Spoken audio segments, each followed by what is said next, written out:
Olá, pessoal, tudo bem? Bom, estamos aqui para mais uma aula de história, né?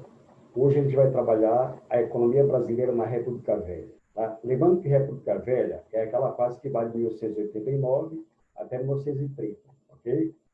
Muito bem. Então, durante esse período, como é que vai se comportar a nossa economia? Ok? Vamos lá. Ela vai apresentar algumas características próprias, certo? As quais nós vamos destacar aqui, tá bom?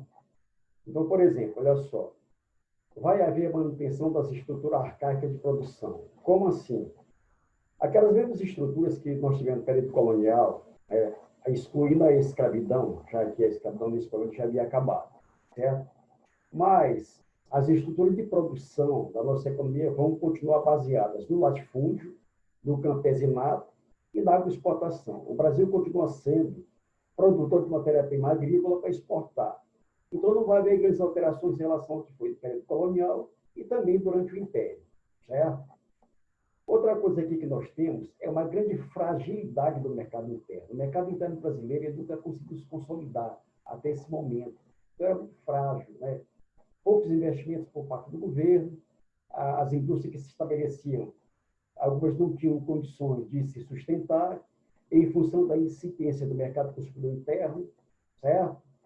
Outra coisa aqui, sujeição às oscilações do mercado internacional. A nossa economia é muito frágil, né? Então, qualquer problema ocorrido no mercado internacional vai repercutir aqui, causando grande prejuízo, né, à nossa economia. Aliás, não mudou muito, né? Hoje continua sendo mais ou menos a mesma coisa, ok? Outra coisa é um sistema monetário ineficiente, certo? A produção de moedas, né, o papel moeda circulante, né, ele apresentava alto índice de inflação, uma desvalorização muito grande, isso em função dos erros constantes cometidos pelos governos que vão se seguir, né, na economia nacional. Então, uma moeda muito fraca em relação ao mercado internacional. Ok? Nós temos também aqui um incremento do processo de industrialização. Né? A partir de 1914, com o advento da Primeira Guerra Mundial, o governo, embora fosse predominantemente voltado para o setor agrícola, ele se viu obrigado a investir na indústria, né? Isso em função das nossas necessidades. A gente vai trabalhar isso com mais detalhes um pouco mais adiante, ok? Pois bem, então, essas são as principais características que a nossa economia vai apresentar no decorrer da República Velha, certo?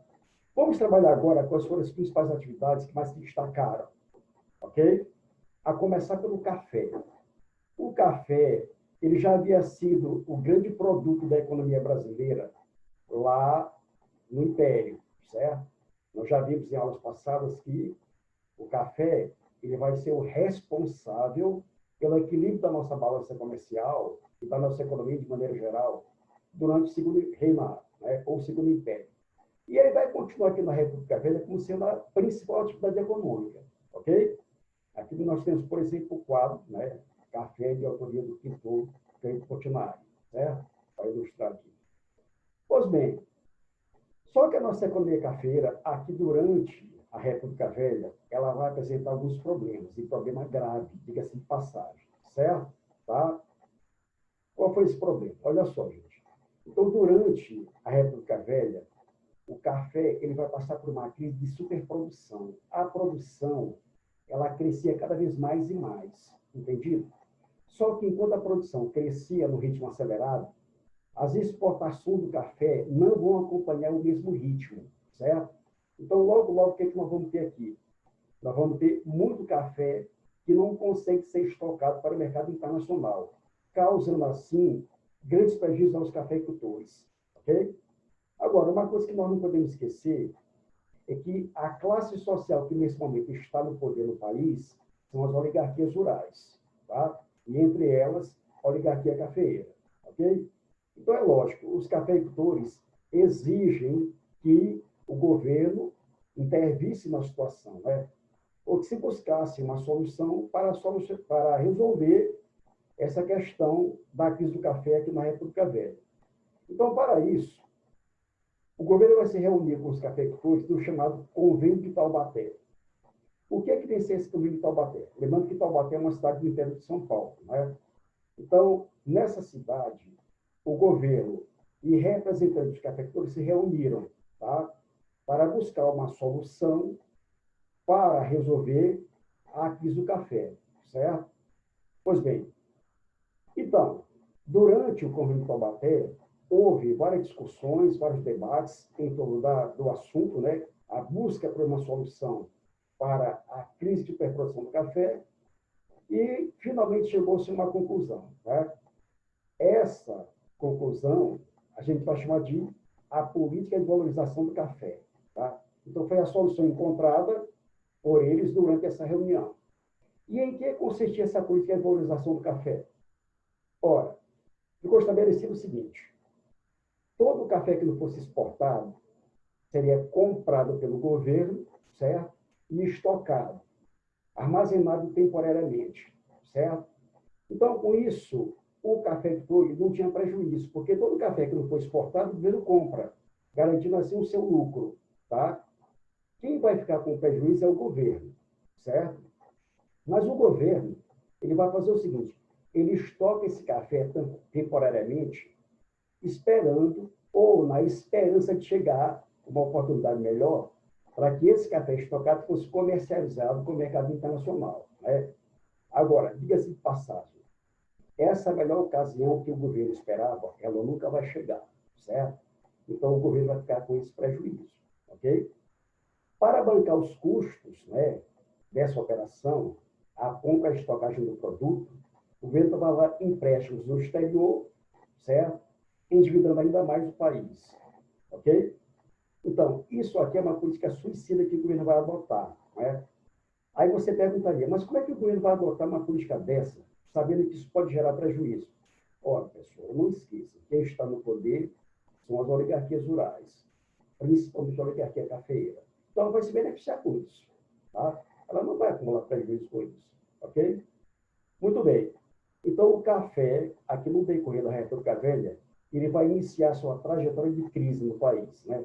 E essa crise vai se prolongar durante todo esse período da República Velha, só sendo solucionada lá quando Getúlio Vargas subiu ao poder a partir dos anos 30. Né? Muito bem. Um outro produto também que vai merecer grande destaque aqui durante a República Velha foi a borracha. Inclusive, aqui nós vamos ter o chamado ciclo da borracha, né? Que teria começado ali ainda no século XIX, por volta de 1680, e que vai se prolongar aqui até a primeira década do século XX, certo? Pois bem, então vamos falar um pouco da extração da borracha ou do ciclo da borracha no Brasil, aqui no decorrer da República Velha, já que é também uma das principais atividades praticadas nesse período, certo? Pois bem, então olha só, gente, como é que a borracha vai começar a se destacar no mercado internacional? Ora, ainda no século XIX, descobertas científicas indicaram que o látex da seringueira, né, que é a matéria-prima da borracha, ela podia ser utilizada em diversos setores da economia, né? Principalmente no setor automobilístico, para a produção de pneus, né? Mangueiras, correias e outros acessórios.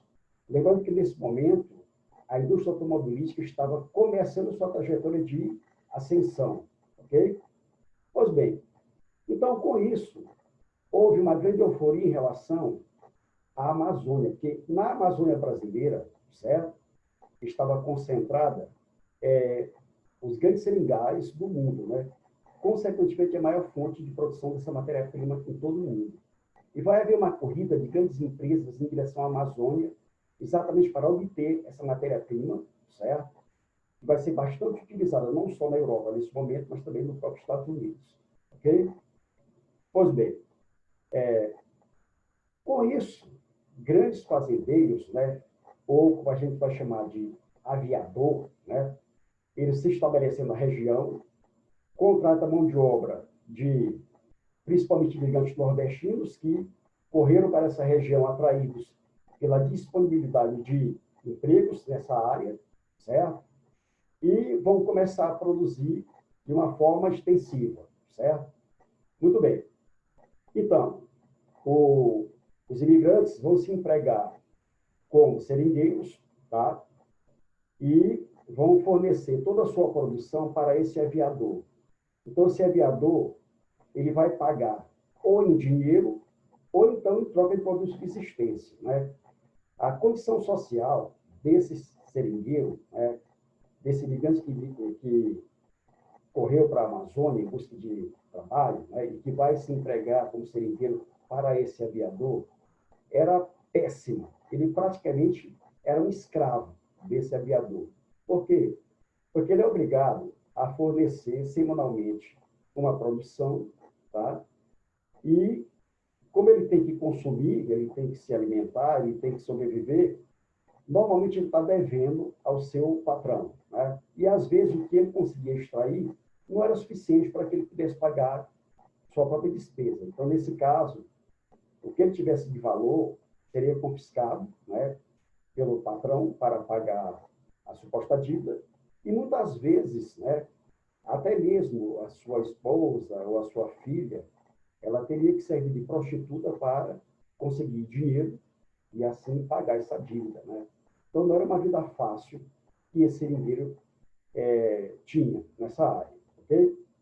Pois bem, então, durante a primeira década do século XX, houve uma grande euforia com a borracha aqui no Brasil, né?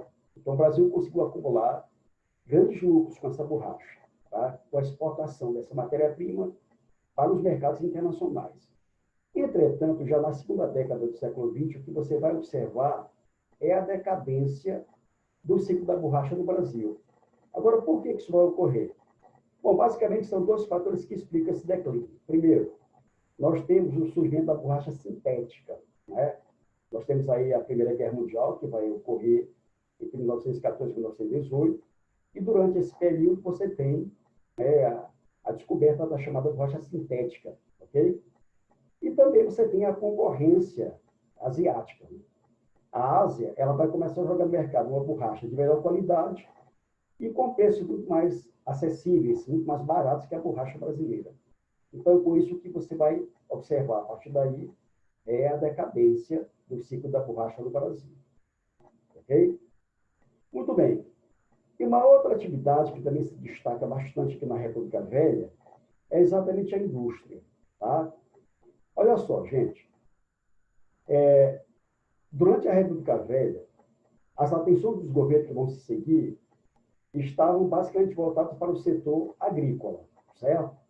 Houve uma tentativa ainda do governo Deodoro da Fonseca de se industrializar o país, mas essa tentativa acabou fracassando, né? Gerando aquela famosa crise do encilhamento que nós já trabalhamos em aulas passadas. Tá? E a partir do momento que as oligarquias rurais subiram ao poder, isso a partir de 1994, elas abandonaram qualquer tentativa de industrialização nacional, voltando-se exclusivamente, essencialmente, para o setor agrícola. Certo? Muito bem. Ora, dessa forma, o que vai acontecer? O Brasil exportava suas matérias-primas agrícolas e importava dos países europeus, né, os produtos industrializados necessários ao consumo interno. Então, vai funcionar dessa forma, certo? Mas aí, pessoal, nós chegamos à fase da Primeira Guerra Mundial. Entre 1914 e 1918, nós temos o advento da Primeira Guerra Mundial. E com a Primeira Guerra Mundial, os países europeus que nos abasteciam com produtos industrializados, eles vão voltar suas indústrias apenas para a produção de material bélico, né? Ou de armamentos. Com isso, eles não vão ter mais condição de abastecer o Brasil e outros países aqui da América Latina com produtos industrializados, certo? Então, a solução encontrada pelo Brasil vai ser exatamente agora o quê? Investir nas suas próprias indústrias, né? Então, vão surgir aqui, tá, as próprias indústrias brasileiras, com financiamento estatal e também com financiamento privado, né? Utilizando a mão de obra disponível, né, das pessoas nas cidades e principalmente de imigrantes europeus. Esses imigrantes europeus vinham para o Brasil desde o século XIX. Aqui, durante a República Velha, você tem uma nova leva de imigrantes europeus que vão vir para cá. E esses imigrantes europeus, eles já traziam consigo conhecimentos técnicos na área de industrialização, certo? Muito bem. Então, com isso, o Brasil começa a desenvolver o seu parque industrial, né? Ainda de uma forma muito tímida, certo? Mas é o começo, né? Aqui na República Velha. Grande parte desses industriais eram ex-imigrantes que conseguiram enriquecer aqui no Brasil, né? Alguns vieram da Europa, né? Trazendo algum recurso e vão investir aqui na indústria. E nós temos também aqui alguns cafeicultores, né? Que investiram na indústria, né? Grande parte desses cafeicultores diversificaram suas atividades econômicas e investiram também na indústria, certo? Muito bem. Com o passar do tempo, esses imigrantes europeus, eles vão começar a gerar problemas para o governo. Por quê? Porque esses imigrantes europeus, eles não só traziam conhecimentos técnicos na indústria, mas também traziam consigo as ideias, né? As ideologias que, nesse momento, se espalhavam pela Europa, né? E muitos deles já começaram a contestar o governo, já que, nesse momento, no Brasil, não havia nenhuma política de apoio aos trabalhadores, né? Não havia nenhuma legislação que contemplasse os trabalhadores no Brasil. As jornadas de trabalho eram longas, não havia condições de insalubridade nas fábricas, certo? Havia muito acidente nas fábricas, então eles começaram a contestar isso aí. Os salários eram irrisórios, certo?